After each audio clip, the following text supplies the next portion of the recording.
मेळघाटच्या मजुरांचे पैसे अजूनही मिळाले नाही. 4 महिने झाले. आम्ही शासनाला निवेदन दिलं होतं, पत्र दिलं होतं की तुम्ही जर याचे होळीच्या आत जर मजुराचे पैसे दिले नाही तर आम्ही आयुक्त कार्यालय फोडणार होतो. आता 69 कोटीचा GR आलेला आहे.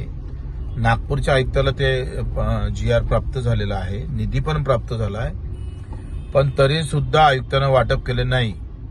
तर आम्ही 28 तारखेला MRGS आयुक्ताचं कार्यालय फोडू. अगोदर आमच्या मेळघाटच्या मजुरांचे पैसे होळीच्या आत येणं गरजेचं आहे, त्याची दखल घ्यावी.